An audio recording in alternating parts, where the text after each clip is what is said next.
Hi there, good morning, good afternoon, and good evening. So on this video, let's talk about how to install and play Roblox on Nintendo Switch. Now this is the mid-2025 version.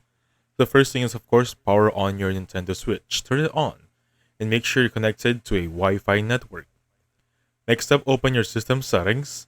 So go to your system settings on your Switch, scroll down to Internet and tap Internet settings. Select Wi-Fi and click on change settings. Change the DNS settings for this one and basically click on manual from automatic and then primary DNS, enter this code. Let me zoom it in. That's going to be 045 055 142 122. And basically leave the secondary DNS blank at 000s. Save your settings. Step 5 is connect and launch the browser. Basically tap and connect to this network. The switch will try to connect and show a registration page instead of connecting automatically. This launches the hidden browser on your Switch. Step 6, that will be navigate to a cloud gaming service. In the browser window, type in the URL of a cloud gaming service that supports Roblox. For example, xbox.com/play for Xbox Cloud Gaming.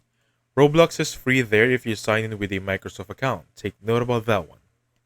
Or any other cloud gaming services that offers Roblox streaming. Step 7, sign into your account and basically launch Roblox via cloud gaming. Connect your Nintendo Switch controllers if needed and basically have some fun. Now, some alternative for you guys is go to the Nintendo eShop, search for Roblox and download and install the official application. Log in and play directly, but for now, Cloud Gaming Plus Switch browser is the only viable way. Actually, it also has free. Limitations is this is not an official Roblox Switch application, requires good internet. Some cloud services might be interesting subscriptions, and not all Roblox experiences may work perfectly. So set your expectations. Other than that, we'll be good to go. So thank you so much for watching. I'll catch you guys on the next one. Goodbye for now.